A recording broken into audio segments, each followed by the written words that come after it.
Welcome to GameJam Diaries, where we talk with developers about their game jam experience.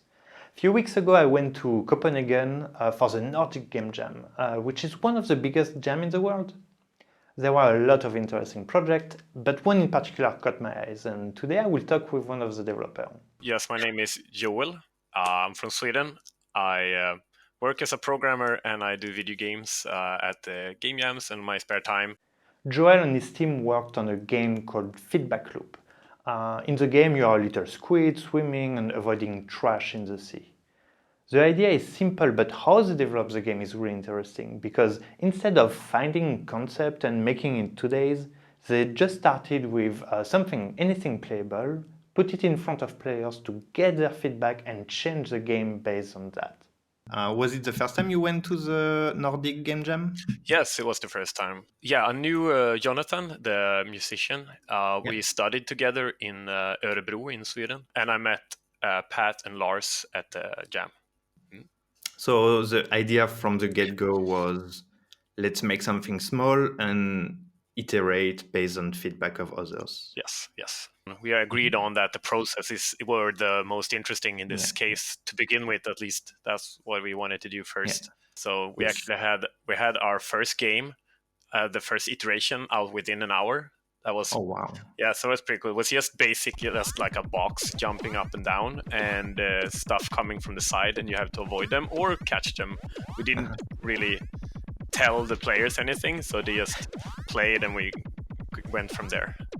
And no one in the beginning knew what to do, So we really had to learn how to ask the right questions, so we wouldn't tell too much.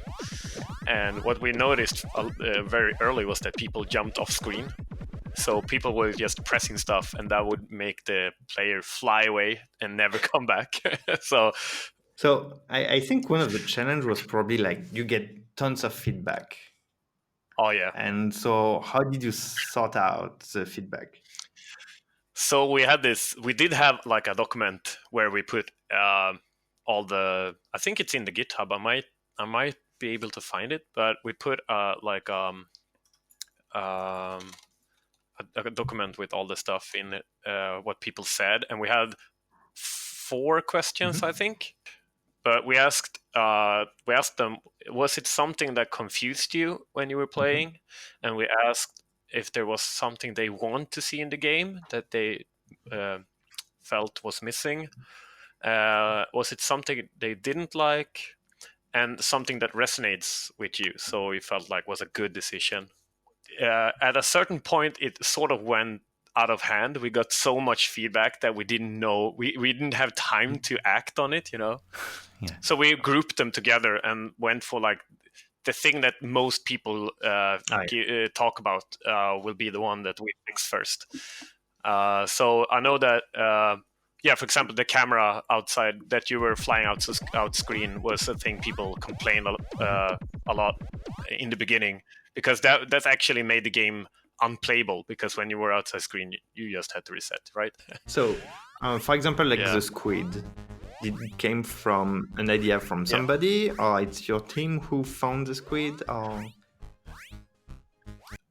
So there was actually someone complaining about the art, so that's where it started. And so Lars sat down and tried to improve the art, because that was also the thing. We didn't like the art, but the whole idea was not to improve it until someone complains about it,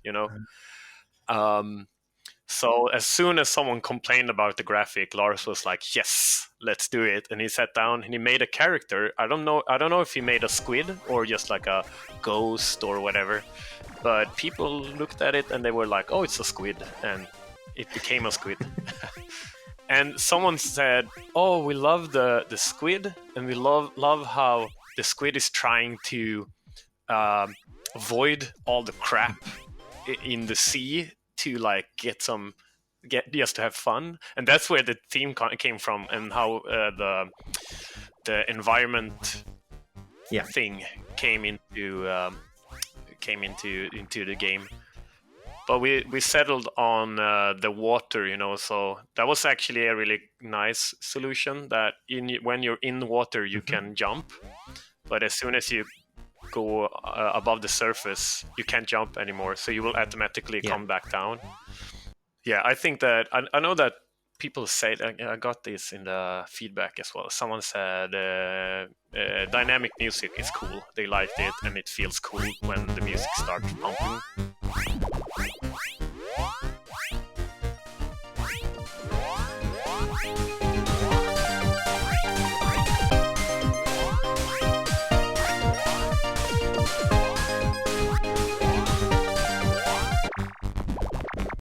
During the jam, their team went through nearly like 20 versions of the game, each one based on the feedback of the players.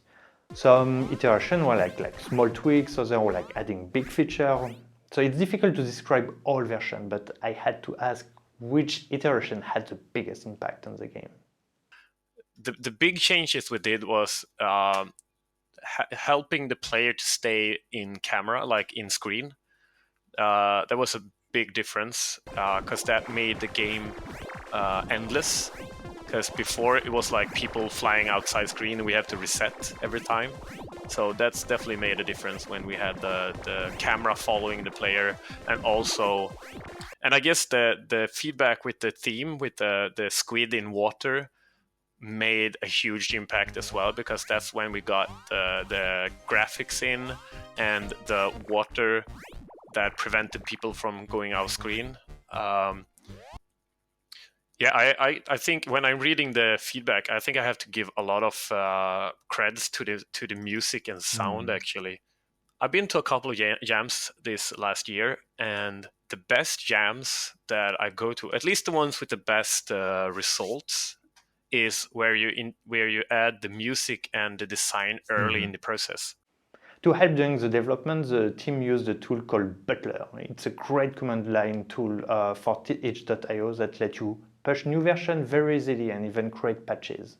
If you publish games on itch, that's super useful and you should really check that out.